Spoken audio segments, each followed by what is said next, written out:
Good morning, everybody. I am Chris, and I'm here with Jason Flores, J Flo, as you know him, and we are broadcasting once again the twice monthly women's ODivaZ women's race. And welcome, Jason. How's it going? Good morning, Chris. It is a great day of racing. Yeah, it's going to be. This is really, really cool. We are in the helicopter right now getting a great view of the women as they drop down into the tunnel on Ocean Avenue. They're getting ready to start this fabulous race. Now, this one has been going for quite some time, has become really the staple of the women's racing community, and we are excited and will momentarily jump in for them. But we'd like to encourage you to jump into social media, whether it be YouTube, Facebook Live, Beam, Twitch, any of the properties, and jump in with us and tell us what you think. Throw out observations, comments, questions, ideas that you may have. We'll incorporate them into the broadcast. So as I jump to my guy, Jason, one of the early questions that we always have is, who do you see shaping up well in this event today?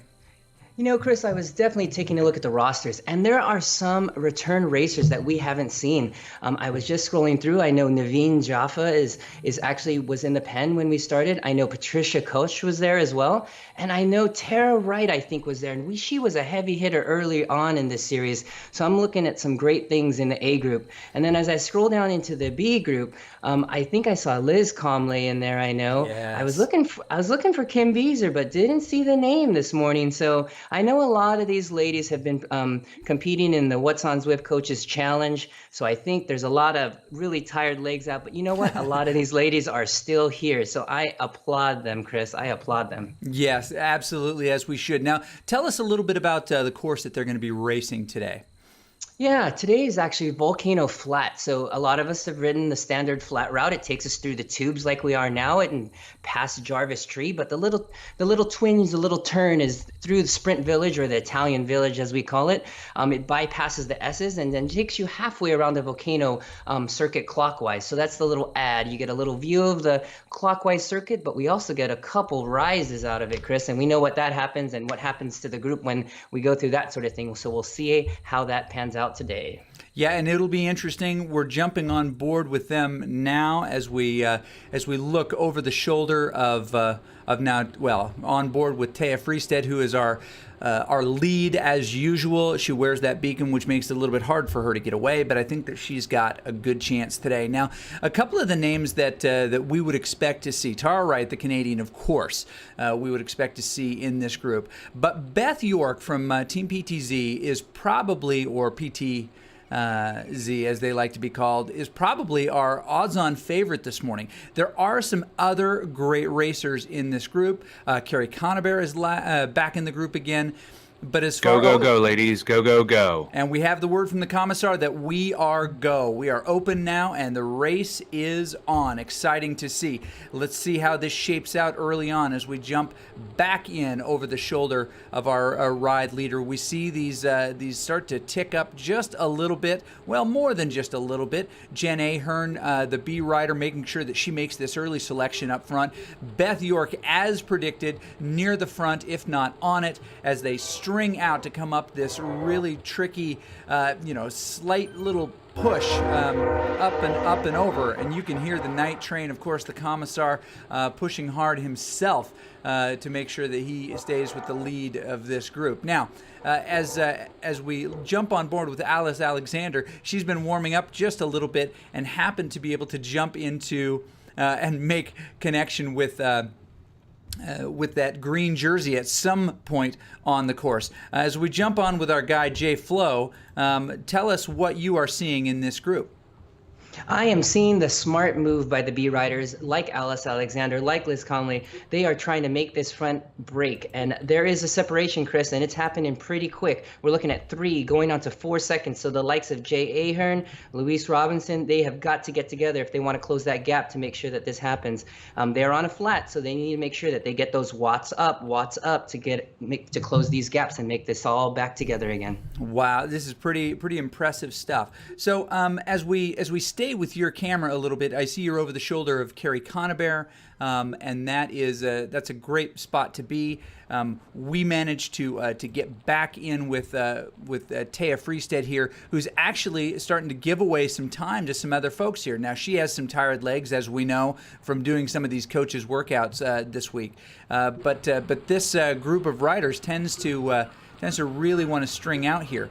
We're on board now with Beth York, making a separation here, a small group, including Helen Salt in this group, Tansky, and Tara Wright, who we notice in this group as well. A couple new names, Herzog, listed as an A rider here. I believe that's Michelle Herzog, and Natalie Beatty from Tricademy, also in this group. But Beth York, as previously mentioned, is likely going to be one of the top riders in this group. This is a tricky part of the course, and we're seeing Beth back off just a little bit. She is kind of hanging out at the front here with Tansky and Salt on her wheel, starting to gap a little bit Alice Alexander, who definitely wants to make this break. As you look back across this B group, the next B rider to her is Jen Ahern, and definitely wants to make sure that she stays ahead of her. 5 seconds at this point, but 5 seconds is not a lot this early in the race, not insurmountable at all. So as we ask you specifically who you're following, how do you see this B race shaping up today?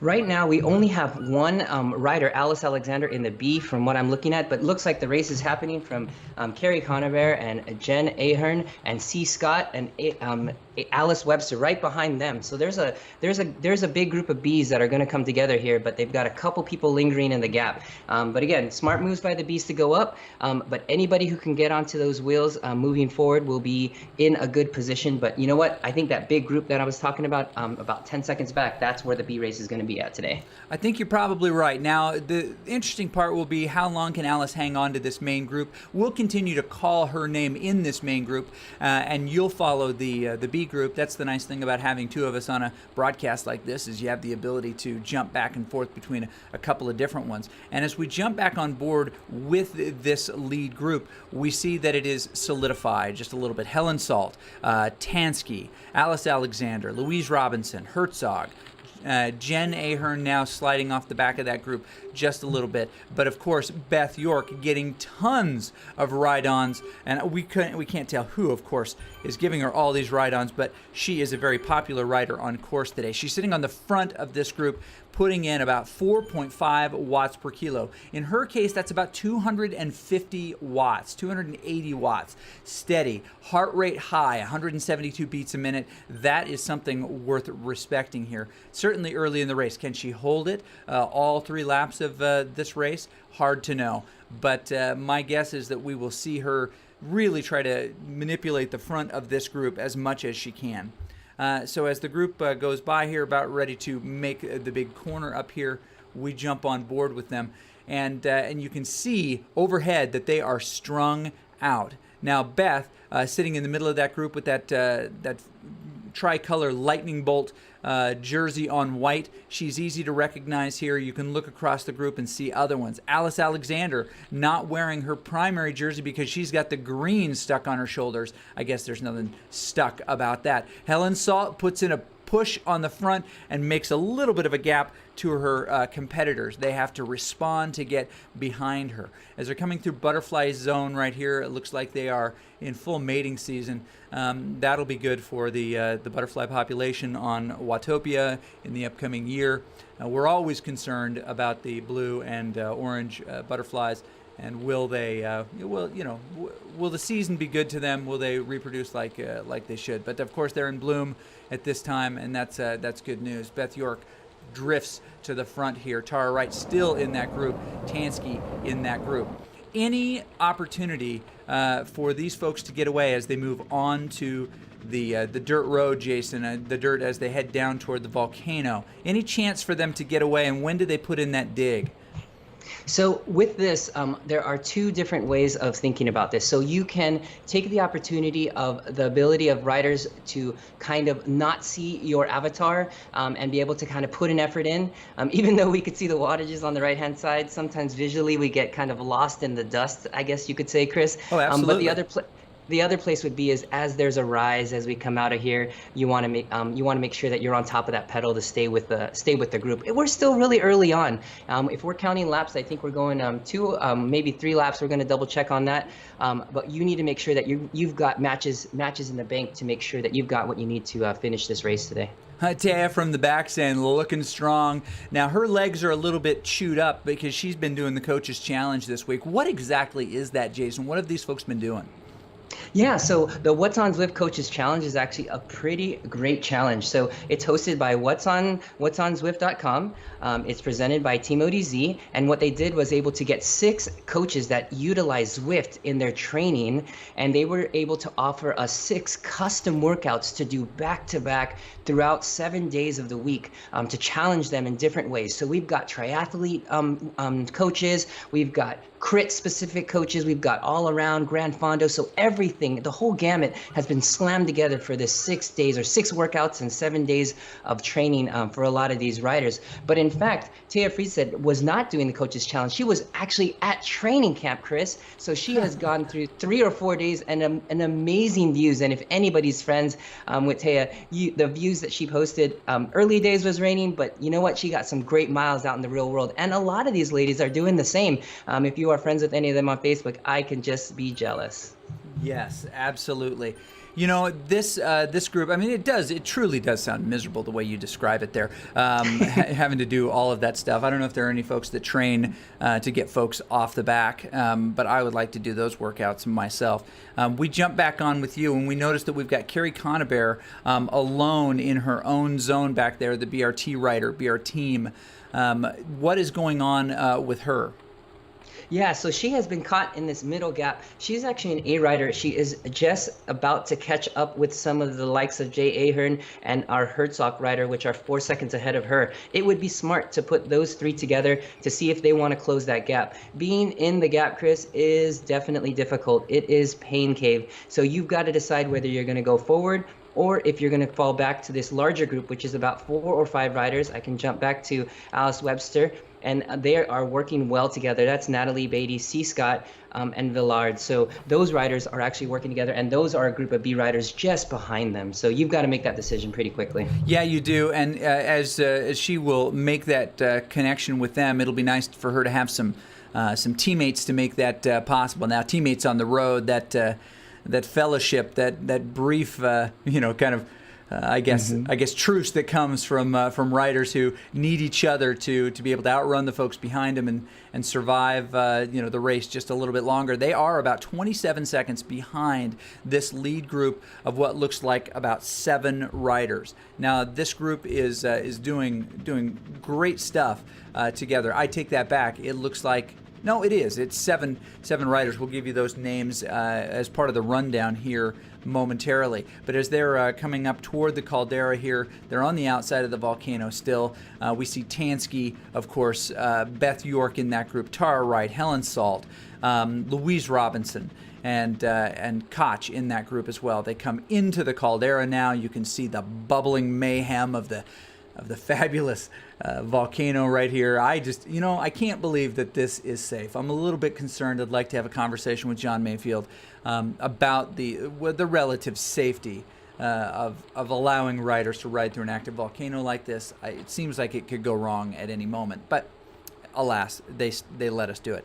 That gap is growing to the next group, back to that Herzog, Canterbury, and Ahern group now at 42 seconds. And that'll happen when the lead group finishes that climb and then gets onto the flat and picks it up, and they are still at that slower speed on the climb. We want to check out some of the details that are happening over on Zwift Live. You can follow races on Zwift Live if you did not know that. You can actually click on ZwiftLive.com and check that out. Check out those details.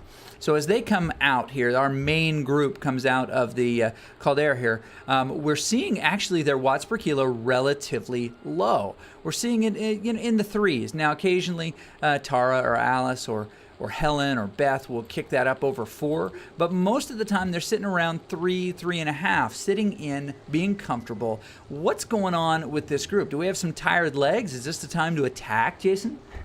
So at this point, Chris, looking at the course and kind of where they're at, they're probably looking around at each other. It's pretty flat. There's not a big jump that anyone can make. So I have a feeling everyone's sitting in. They're looking back at the numbers. All the numbers behind them are showing 30 plus seconds. They know that they're in a pretty safe zone, that this is the group that's going to finish this up. So it's really important that they stay together at this, and they know that they're going to last this to the end. So I'm thinking they're doing the smart thing, because 45 seconds is quite a gap, Chris. Yes, it is.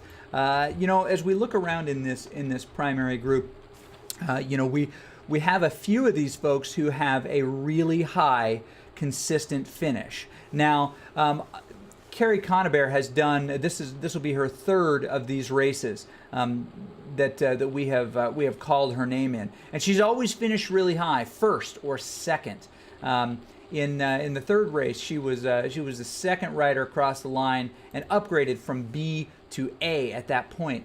But she's got a little bit of a gap. But as we look around to some of these other riders, we don't see some folks who we would expect to see. However, we do see Beth York. And of the riders who are racing today, she is the one with the highest average finish. Her lowest finish so far was sixth. I think this could be her day, Jason. Now, she's been doing some interesting work out there in the Zwift community. You've been part of seeing that come to be. Can you tell us a little bit about what Beth has going on, the video work that she's been doing, and something perhaps that we're going to share with this viewer audience at the end of our broadcast today? Absolutely. I can't imagine she's going this hard. She's been working hard all week and all last week to get some really great video out there, Chris. So the project she's been working on is actually called ZwiftWatch.tv. And it's a new Facebook group. And if any of you guys haven't checked it out, definitely check it out. And she's got a huge amount of videos. She's starting out with a Ride On profile series, which highlights riders. She's done two riders. She's actually done two riders that are actually they're not both in this race. Taya Friedstedt was her first one, and our new one that's going to be released today, or actually was released on her channels yesterday, was Michelle Crick from Australia. So very, very interesting. And she takes a very interesting view or approach to this, where it's very personal. We get a view of how these Zwifters ride in both real life, as well as how they integrate their training and their racing on Zwift, and how they've integrated that over the last 2 years. A lot of these riders have been with Zwift for a long time. And a lot of them are actually coaches or very high level riders. So we get a chance to look inside these amateur Pro-Am riders and see what their life's like on and off the bike and with Zwift. So the exciting thing about all of this is that ZwiftWatch.tv has given Zwift Live the opportunity to share their content with our community here on Zwift Live. So we'll be rebroadcasting that here periodically throughout the day, so that viewers at the different time zones will be able to enjoy this scheduled programming throughout the day, Chris. That will be really, really cool, and we thank Beth for being willing to share this with us. She's really done a nice job of helping establish a really conversational tone, a personal tone, letting us get to know some of these great people. Now, we ride with them, we see their names, we know what's going on kind of in general in their ride, but we don't know some of their history, and we're surprised to see how successful they are. It's like, wow, as she's interviewing one of these fabulous folks, Taya or Michelle or any of these. Now, we came through the start-finish banner here, getting ready to drop back down onto Ocean Avenue. As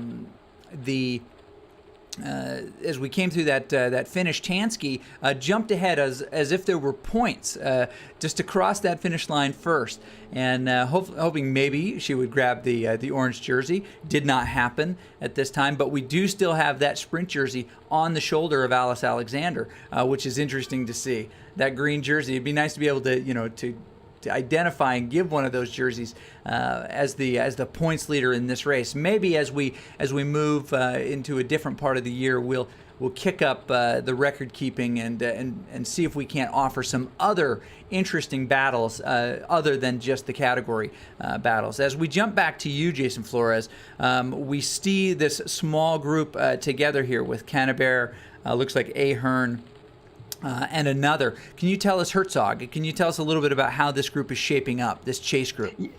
Yeah, I've been watching this group pretty closely, and they're working well together. There's been a comment on Zwift Live that looked like Carrie had missed the go, go, go from the connoisseur, and so she got caught here in this spot. But I think it was smart that she put herself with these three riders, and so far the pace has been pretty good.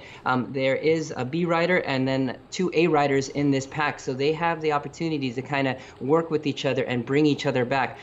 Catching that 1 minute plus gap, I don't know, but I have a feeling that there's going to be and some fireworks at least between these three, because both of them look, all three of them actually look really strong at this point. So I got to believe that at this point in the race, it benefits the three chasers if there is a breakup of this main group. If somebody in this group decides that they're going to try to create a separation. I mean, if you are, say, Tansky or even Tara Wright. Now, I realize Tara Wright's pretty smart. She's done this race a number of times. That exact number I'll give you in just a moment.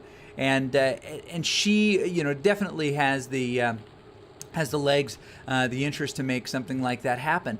But I think that what you would want to do, and you correct me if I'm wrong, Jason, is you'd want to try to get Beth York separated from the leaders somehow, whether it's an attack on the climb or somewhere else where you can just get away a little bit, put her in the hurt box just a hair, so that she's got to spend more energy than she wants. I think she's probably on deck to have the strongest finish of any of these riders in this group. So they're going to want to work together to try to break up this lead rider.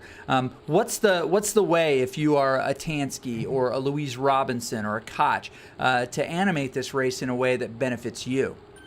So this is the way it a lot of times works in this front group, Chris. And so when you get a rider that you feel is having a really good day, you see them kind of in the front, kind of driving the pace, and you know that maybe not all of you or everyone in that group is going to make this final cut. What you kind of do is you have to, at that point, make some sort of, I wouldn't want to say compensation, but you want to be able to lean out and make that friendship with the people next to you and essentially get people to go.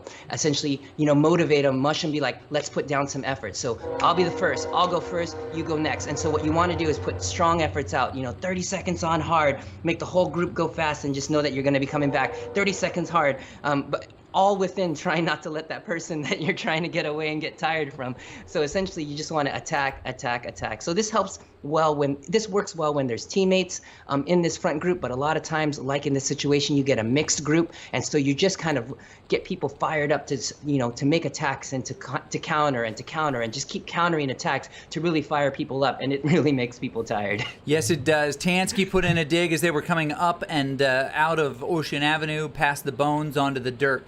And she was able to get a couple people to come with her. Now, the one who seems to be in the toughest position is Alice Alexander. She's rejoined the group, but she tailed for just a moment back there as they come through the marina. As we look over the shoulder of Tansky, we see that she is still in that group as they come by the windmills. You can see the observatory in the distance. It's a beautiful, clear day here on Watopia. The weather has been fabulous here, although last week it seemed to rain quite a bit on Watopia. I don't know what the forecast is for the upcoming week, but that's always fun to see. But it's clear now, partly cloudy here on Watopia as we come through Fishing Village back into the marina specifically itself, and into the space back and forth between here and Sprint Town. Now, of course, they don't go through Sprint Town per se. They come by the fountain and drop back down onto the to the volcano area, which this tends to be the calmer moment of this. Now, is the group behind, the chase group, working together still? Ahern and Canterbury and Herzog, are they still working together? Yeah, I'm looking at a steady 3.2, 3.5 watts per kilogram with some spikes to 4.0 when they are in the front. So they're working hard. Will an 80-second gap come down? I don't think so. But I think that they are working well together. There is a group behind them, so there is 40 seconds behind them, but it's only one or two riders as we start to go into a certain section where I can't see the riders behind, but they're about 40 seconds behind. So they don't want to get caught by them. They want to ensure that they've got these spots, and that's what they're trying to do right now. Excellent. Okay, so this is a good moment in the discussion to jump ahead to what's coming up in the next week. Now, you mentioned the Coaches Challenge. Are those workouts still available? Can somebody go back and do those, even though they are not being broadcast live and the coach is involved in that way? Can someone still go back and view those? Absolutely. So what we've done is we've created a 50-hour window for riders to do it this week. But with the willingness of the coaches, they are actually going to leave those workouts available for people to try out and to get an idea if they like the coach's style. So this is actually going to be available on whatsonzwift.com after the challenge as well. So you can go back, you could challenge yourself if you like to work out. And if you really wanted to do it again, you can go back and do it again. So each of the workouts, Chris, were really, really unique. And as somebody who, like myself, who does more road races and crits, to do a workout like an Ironman rider would train for was really, really interesting. So I would really tell people to go check it out. Download one or two of the workouts, download them all, and put them in the catalog and see. And one of those days you want to try something different, it's definitely, they run about an hour to an hour and 30 minutes, so definitely a good chunk of time. Excellent. And so what's the technical process of downloading these? We've got some folks who may have not ever downloaded a workout. They just open up Zwift and they look in the menu and there it is. How would they go about doing that? Yeah, so the programmers at Zwift have actually made it pretty easy. So what you would do is you'd go to whatsonzwift.com. You would download a file, just simply as a click. That file, you would actually put in a folder on your computer that is labeled workouts, really simply. And once you put it in there, it actually has all the programming. We've put it all in the back, and it will show up in your custom workout section. So all you need to do is be able to move that onto your computer and to your device into a workout folder, and the program does the rest. So it is actually pretty easy, Chris. How many people participated in the last week? We are looking at 180 riders and an average of 75 riders completing every day. And a good highlight is over 15 riders per day were women.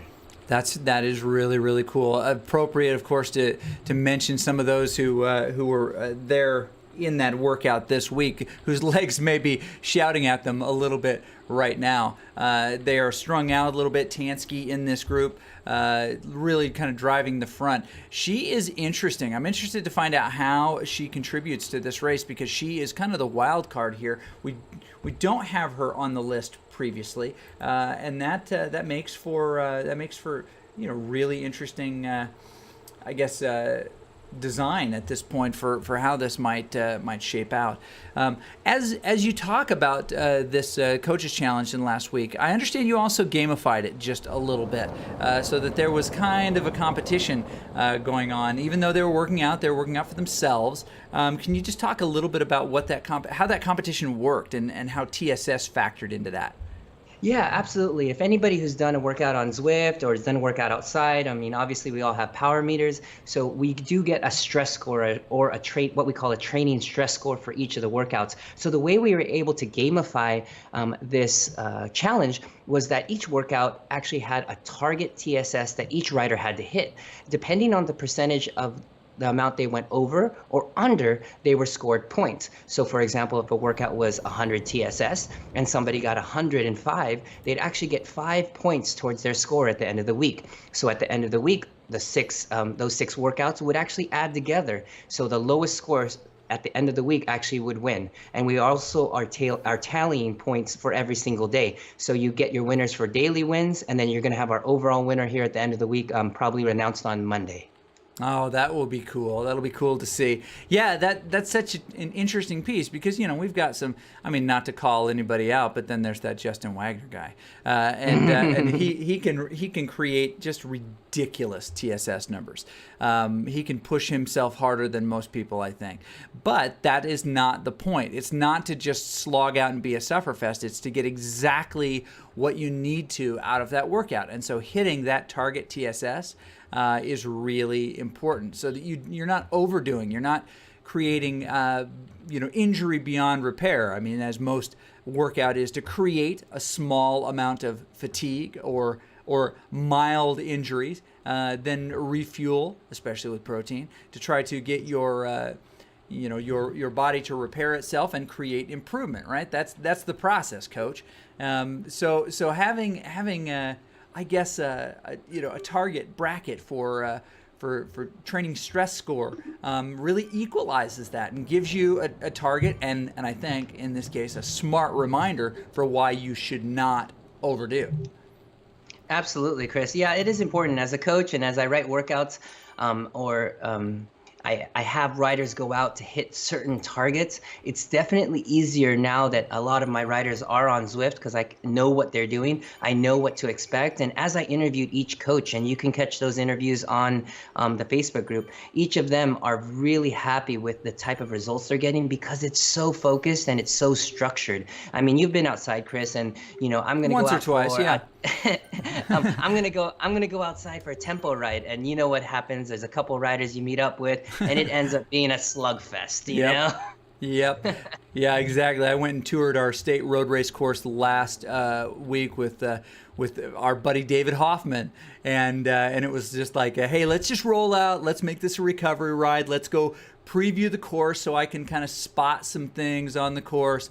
And what do you know? I find myself on the front, seeing how hard I can push my guy, and doing far more than I should in that process, just because you're with another person and the competitive juices fire up, and you just want to see, well, you want to show what you can do, you want to see what you can do, and you want to make sure that that you're well represented there. As we're coming up and through this area, I noticed that as we look back on your group there with Kerry Conabear and that group, it looks like they have dropped Herzog a little bit. Can you tell us a little bit about what's happening back there in that chase group?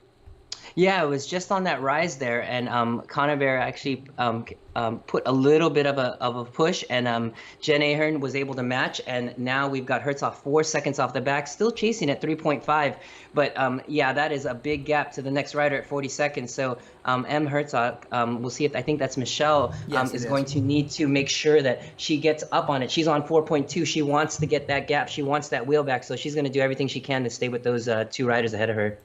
So as we jump back to the front, we see a gap now by Tansky. She's put 1 second on Helen Salt and the rest of that crew, but it does not look like this is going to be the big move. They are doing a big turn. Helen on the front, making sure that she's over 5 watts per kilo, trying to pull her back. And as we look at this very unique angle in the chase here, the camera does some really, really nice stuff for us. We see that they did pull her back.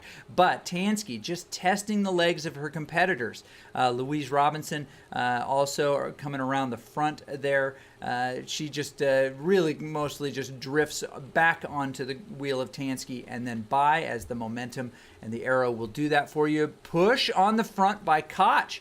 As we come out, I spoke too soon about the beautiful weather on Watopia, and we're now seeing that it's in fact starting to rain just outside the Caldera on the road just outside. Now Koch with a slight gap on the rest of the group. She is well, maybe not trying to get away here, but certainly putting in a little dig here. I'm surprised to see how fresh some of these legs are, and as we scroll down through this collection of riders, we see heart rates almost uniformly in the 170s. Tansky being the one who's a little bit higher, 185. That could be a factor of effort, but that could also be a factor of age. And for people who are watching who really just don't know how heart rate plays into this, Coach, it's possible for people of similar fitness to have dramatically different heart rates. So what factors into that, Coach? A lot of it has to do with essentially aerobic fitness. So, for example, a rider could be at a very similar effort. Let's say they're pushing in this group, and you would see lower heart rates on those riders that may have a bit of a higher aerobic efficiency, meaning that they're able to stay kind of at a lower heart rate for a longer period of time. So these are riders that are tuned or more apt to do longer endurance rides or being able to stay at this aerobic pace and not at this high sprinting threshold for long periods of time. So they've got a lot of headroom, I call it. And so what you want to do is you want to build that and not get to that high level 180, 190, 200s for some of our riders and trying to just barely hang on in a group. You want to kind of get yourself settled in at a nice threshold. And the lower you can get that over time, essentially from aerobic training is really going to be where it's at. Now, age also has an effect on your potential maximum heart rate. How does that work? Absolutely. So, as a rider would age, you would find that the maximum heart rate would decrease as well as their average threshold heart rate. So, the heart rate that they would hold when they are at threshold efforts would also decrease. So, you find over time just a slight decrease shift to the left, I would call it, as far as numbers. Now, does that mean that they're getting weaker? No, not necessarily. It just means the amount of blood or the pressure and the amount of times that the heart is beating is changing, but not necessarily the strength. So they are not correlated in that sense. I think we've all had our butts kicked by 60-year-old, both men and women in different events, and we know that even with their lower average and lower maximum potential heart rate, there's a calculation for those people who want to find it. Now you can find it on the internet, of course, but isn't there just a general calculation? Do you have it memorized? Yeah, for maximum heart rate, was it? Mm-hmm. Yeah, so what typically it's kind of called a 220 minus your age, and that'll give you the amount of the number that you feel like would be your maximum heart rate. But a number that I give to a lot of my athletes is I do this. I take 180 and you minus that from your age, and that will give you your aerobic ceiling. And then from that point, you can go 20 up, and that will give you your threshold. And then go another 20 up, and that should give you very close to your maximum heart rate. Now, what So I find, that- I was going to say, No, what go I ahead. find interesting about that is that, there are a lot of tests, of course, to find out where that aerobic threshold is, or VO2 max in some cases. And there are lots of great ways to test that. The reason that somebody might be interested in something like that is because, and maybe you can shed some light on this, because there's a certain point, your aerobic threshold, where you cease to burn calories from fat, and your body almost goes into that flight, and you start using those stores of glycogen, muscle glycogen, to fuel you. Now, you're always using a percentage of that, but there's a point where you get above where you use just that fast burnable fuel. And if any of us, and I have many times, have ever bonked on a ride where you feel like you've been eating pretty good, but all of a sudden the energy is gone and it's just not recoverable. It's in that, you've seen it happen to professional athletes. If you've ever watched the closing of the Ironman there in Hawaii, and you see these just world-class athletes who are unable to stand, who have completely bonked. They're in that position where they've used up essentially all of their muscle glycogen. Can you talk about that threshold and why it's important to know where yours is? Absolutely, absolutely. So there's a threshold close to what's called your lactate threshold, and that's that number that I was referring to, which is 180 minus your age, essentially plus 20. So around that threshold, or the amount that you would ride your FTP at, that's the number where it's almost crossing over to a point where you are no longer utilizing any fat, and you're using all your glycogen or carbohydrate stores in order to be able to work. So if you're looking at your FTP number, kind of simplifying it and bringing it to a number that we all look at, anything riding above your FTP would start to use glycogen, and anything below your FTP would be able to be a mix of both glycogen and fat. And the lower you go on the scale, the below your FTP, the more fat you're burning. So essentially, thinking that of the scale of the different ways to go is very important as you do your training. And as a coach, we want people to spend a good amount under that FTP and a short amount of time above that in order to make sure you balance things, and that aerobic efficiency is what we're really looking for in the end. Now, yeah, it is that aerobic efficiency. You want to be able to continue using your aerobic state, even if you're close to the edge there. Use that aerobic state so that you can last longer. What I think is interesting is that once you get above and you move into that anaerobic zone where you are using primarily almost all of that muscle glycogen, the clock has started, and you are, even for the fittest athlete in the world, you are starting to chip away at those stores. One of my favorite things when describing bike racing and crits is that it is a race to exhaustion, and the person that gets there at the right time wins. If you get there too early or you get there a little bit too late, then you have not used all of your potential energy. But if you get there as you cross the finish line, that tends to be just about perfect. Have you ever gone in and had one of those tests? I know I have.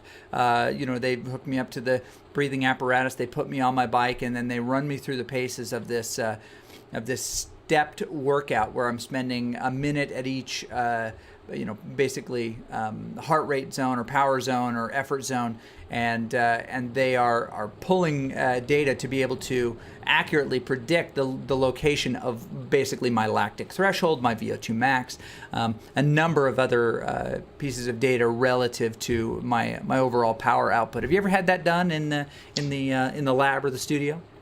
What I actually have witnessed on some of our athletes, and what we're looking at more at here locally, is what's called an aerobic.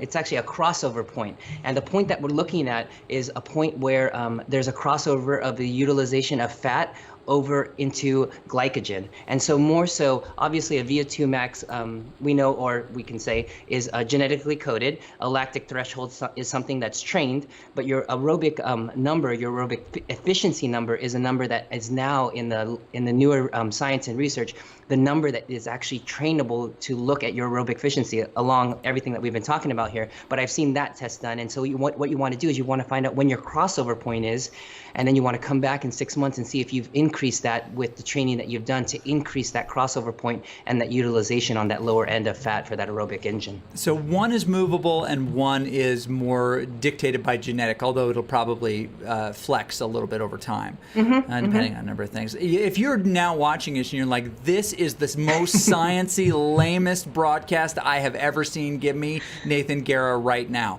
Not that Nathan doesn't talk about the science. He's definitely a guy who knows quite a bit about the science. Yep. But we, sorry folks, we just got in here, and we just happen to be talking about it. What's happening on the course right now, as you can see, is Beth York, Tara Wright, Helen Salt, Tansky, Louise Robinson, and Alice Alexander, all in this lead group, and they are behaving rather nicely. Although we're going to hope very soon that they stop behaving nicely, because we are watching this. They were probably listening in now, just taking notes, going, oh yeah, that's really interesting. This is a nice, relaxing ride. We've seen the heart rates drop, but we, you know what, we may have to mix up the format of this race in the future to allow for preems and other point sprints and things like that to give them something. We'll of course wait till we shift to a different part of the season maybe to make that happen, so that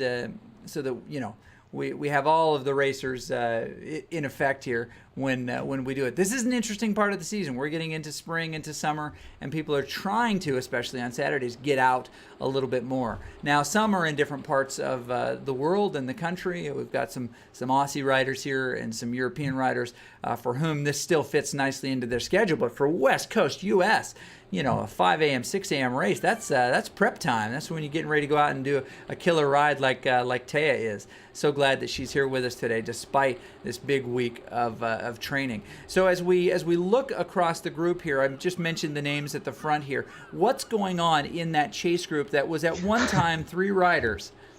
Yeah, it is completely blown apart. So we've got Carrie Conover and we've got Jen Ahern.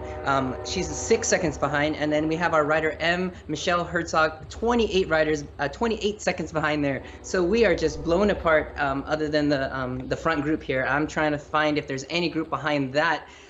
Because everyone's just essentially solo time trial here in this final third lap. Can Ahern get back on this group? I think so. Get back to Carrie? Yeah, I think so. It's 5 seconds. 5 seconds is a closable gap, but you know what? She's been putting a lot of work. She is a B rider. Carrie Conover just missed the go, and definitely a stronger rider. We've seen her ride in this front group easily. So if Carrie's ready to go and she's putting her head down, I don't know if she'll be able to catch, but definitely 3-4 seconds. She can see her in the screen, definitely. That's really cool.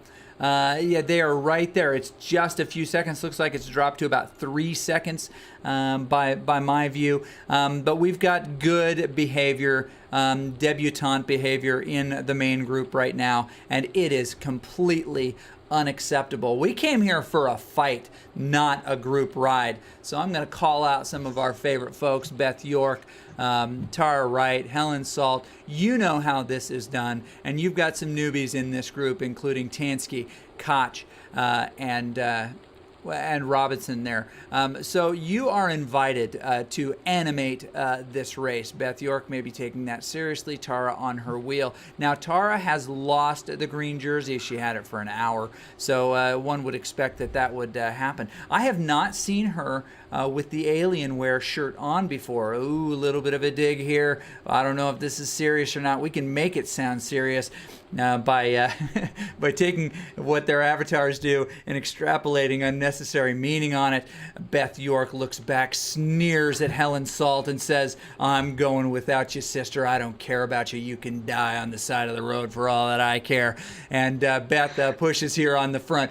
Tansky says, "Over my dead body," and comes after her. Evidently, they're from the old Southwest. They're prospector voices. But they are pushing just a little bit harder, and the group strings out. Tara, with that Alienware jersey, easy to spot, especially overhead, with the alien on her jersey. We look at some of these other colors, and we see the white with the.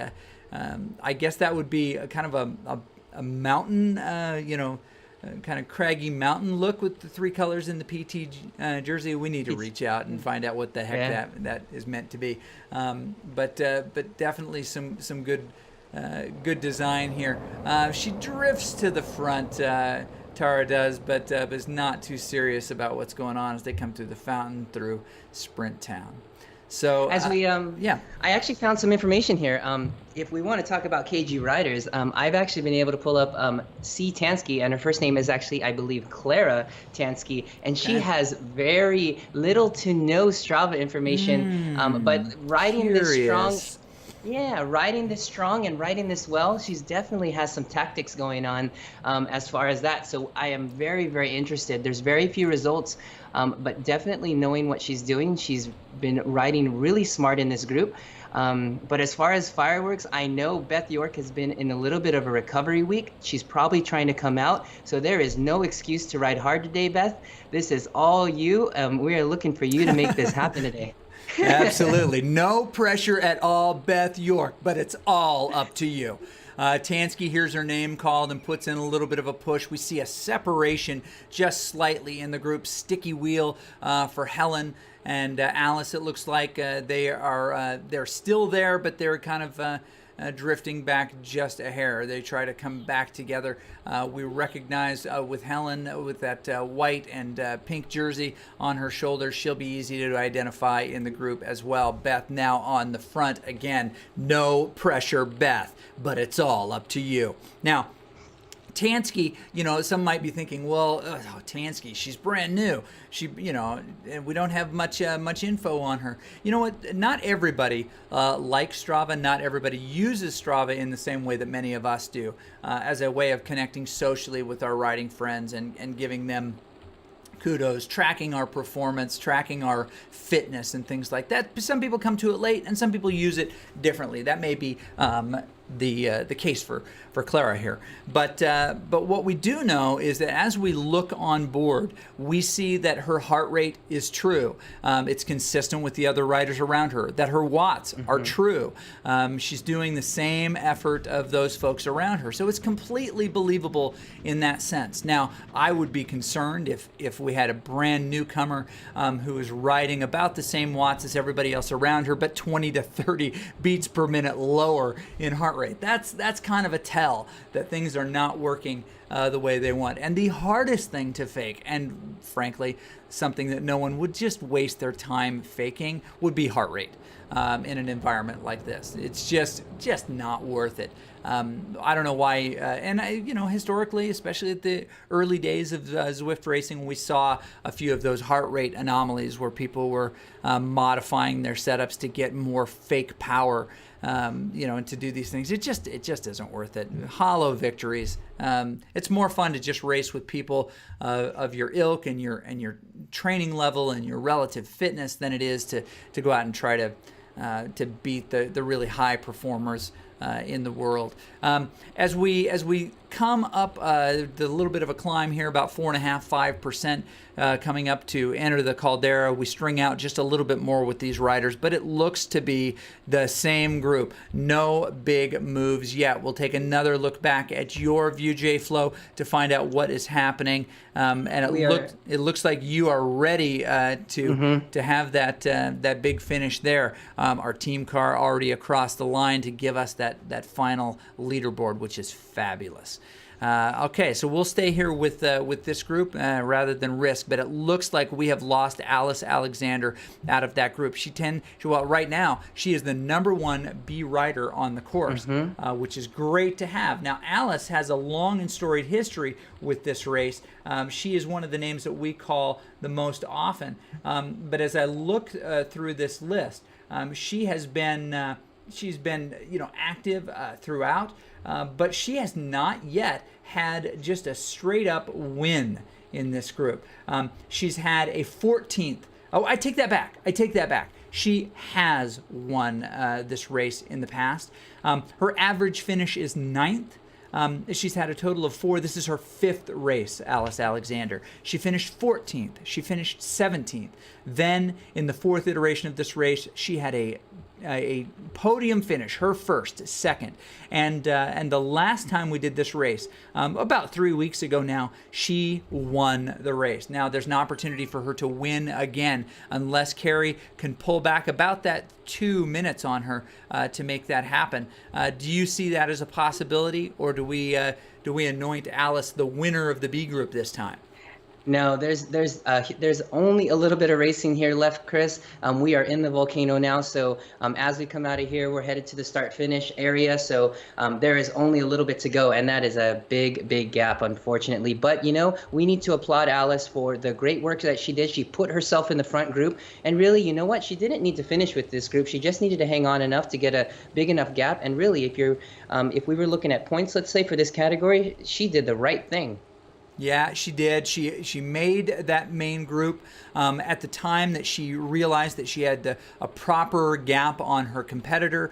She backed it off a bit or allowed that group to get away, saying, I've got the result I want today. She's not going to bring me back. Carrie's a great rider, but she's not going to pull me back today. Alice makes a smart move, and it's good to see her have that success. So in this final group, we have 2 Canadians, we have 2 Americans, and we have 2 Brits, two from the UK in this group. It is, I don't know if it's an international team battle. We'll leave the international team battles up to our good friend Frank Garcia and the stuff that he's doing with XRS and of course the CVR Worlds. And really exciting stuff on the horizon with that as those who are viewing watch that and pay close attention. That exciting stuff. We're getting into the big finish here, the close of this, and we're starting to see we are inside of that 1 mile coming up on the big finish here.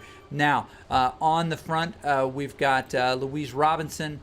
We've got Beth York hanging out in this group, and we will stay right here. Do you have a prediction before this really starts to take off? We're coming up on the 1,000 meter mark, and all my money's going on Beth York. I know she's got the sprint. She has been really smart. She's in the draft. So here we go. 1,000. Take us to the line, Chris. All right. We've got Koch with a big push on the front now, trying to make sure she's there. Tara Wright with a little bit of a breakout in there, letting her go just a little bit. Beth York maybe just closing that just a hair, going downhill. She doesn't have to put out as much watts. They're getting really close. We're at 300 watts. I haven't seen those big spikes yet, but expect to any second now. There it comes. Koch with a big dig. Tara Wright Innovation coming around with 10 watts per kilo. We look over her shoulder. She's now on the front of this race. She's coming to the line. I don't see enough from Beth York, but she does put in the dig. It looks like it's going to be Tara Wright, Beth York, and Tansky. 1, 2, 3 across the line. Boy, they just waited, and it was Tara with the early go just outside of 300 meters that gives her the win in this first win for her on the course here on our women's ODivaZ race. Really exciting stuff. Nice work from all of these women as we look at this. Now, we've got a couple of finishers coming in, but we can see how this shaped out on Jason's view here, the ODivaZ ladies race. Tara Wright innovation at the beginning there with the win. Tansky in second place. That's interesting. I saw it differently in the replay. We'll go back and look. We will always use the visual replay as our first source. Tansky would be third in my view. Again, we'll revisit the video. That could just be a computer clock difference. People are like, well, how can I modify my computer clock so I can? We're not. That's not what it is. And so we'll make sure that that's finalized properly. I did capture the end of that race, of course, and you saw it as well. Looks like Beth York in second place, Koch in fourth, Louise Robinson in fifth. Helen Salt in sixth. You're like, but you're calling these one position off. Yes, I am calling the one position off because they are, in fact, we have our support car in the finish here, which is how we're able to bring this to you. Until John and the Code Monkeys program us a separate a way to look at the leaderboard, we're being clever and doing it this way ourselves. Alice Alexander already across the line, and the others trailing behind her. We'll call until we get the 10 riders across the finish. Can you give us a little bit more information, J Flo, on how this big finish shaped up? Yeah, looking at the replay here, I'm actually just pulling it up now. It really just came down to the final 100 meters. And you know what, Chris? In real life racing, when it is a bunch like this and it's been neutralized and you're looking at a gap and no chase group, you are just sitting in waiting for this last 200, this last 100, and you're looking around, who can I beat? Who am I going to look for, and whose wheel am I going to come off of? We saw Tara Wright go for that sprint early. We saw people trying to match and trying to go up and over her, and she just had the watts, and you were calling out big numbers right at that final 100. And really at that point, you've got to go early to get those riders to kind of sprint a little bit longer, but she timed it just right. That was a really good move there at the end. It was not a very very punchy race this time.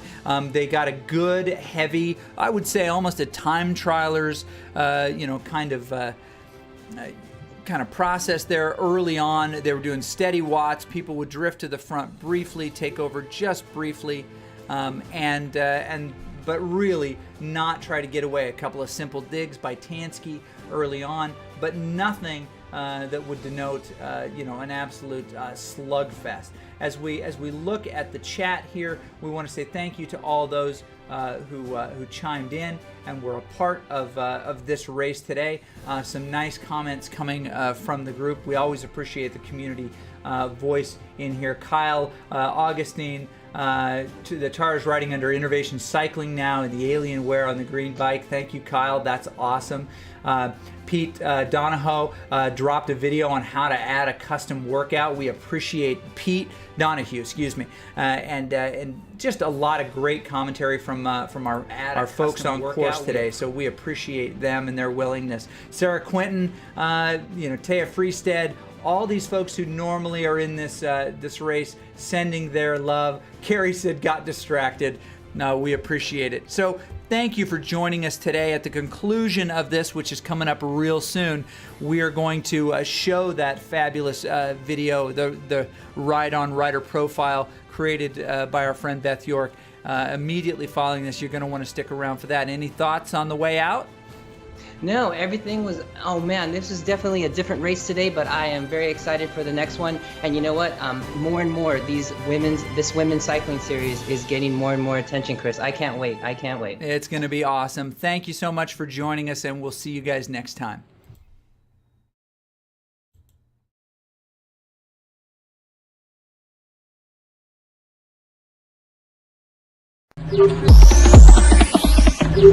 Hey everyone, it's Beth with ZwiftWatch.tv, and it's time for another Ride-On Rider Profile. Now last week I introduced you to Taya Freestead. Today we travel around the globe to Australia and meet Michelle Crick. Now Michelle Crick is not only an awesome rider and a mom and a coach, she's also one of my Zwift Academy sisters. Without further ado, here is Michelle Crick.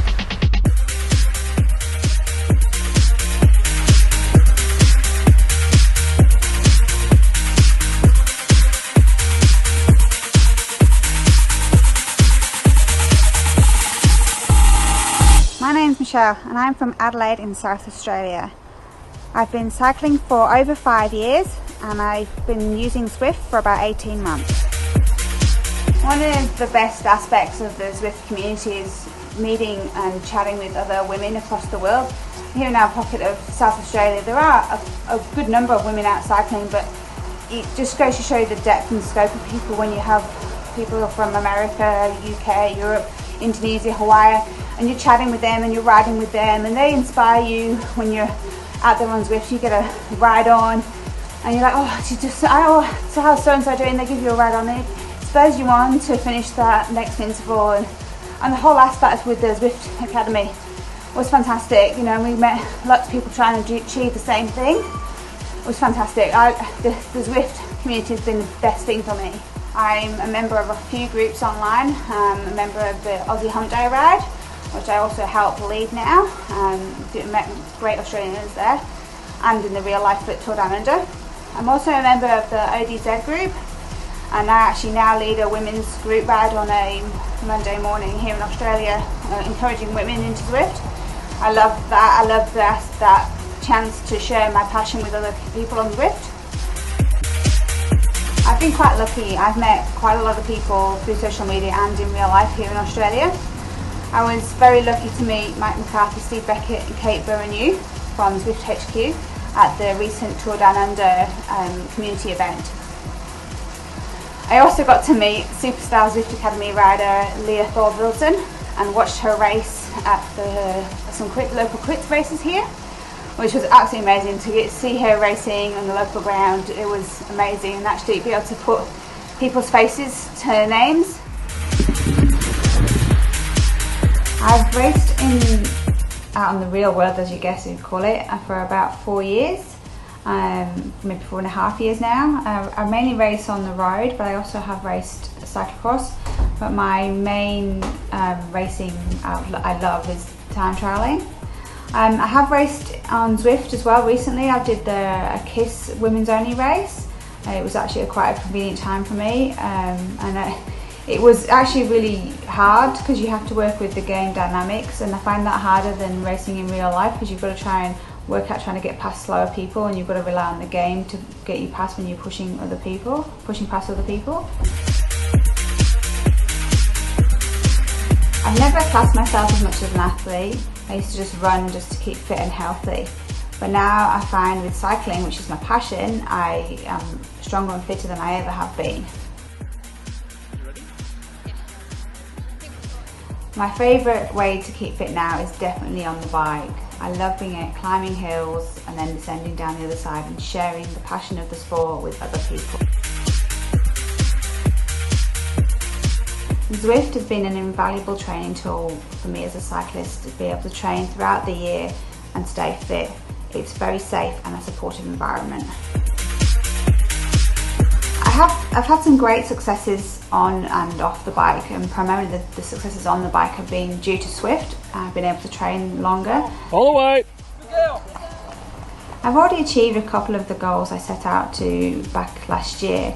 One of them was doing a series of races over Tour Down Under week, which I placed in 3 out of the 4 races.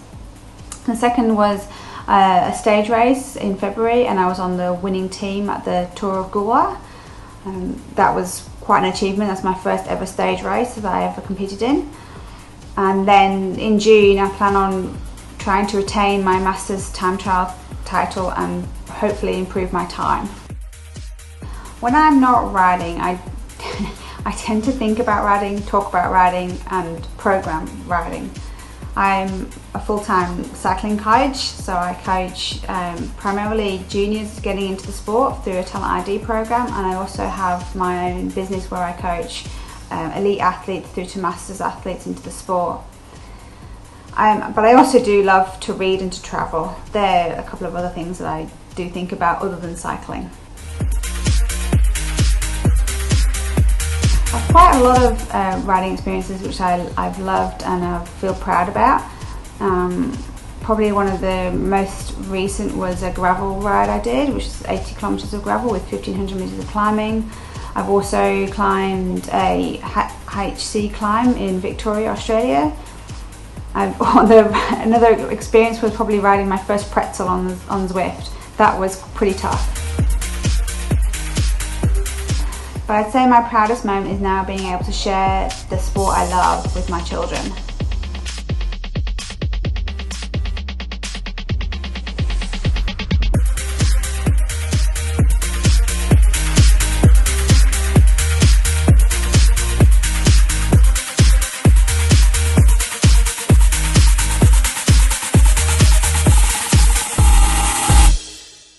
Thanks for watching. I hope you enjoyed it. Please take a minute to click like on ZwiftWatch.tv, and we'll see you next time.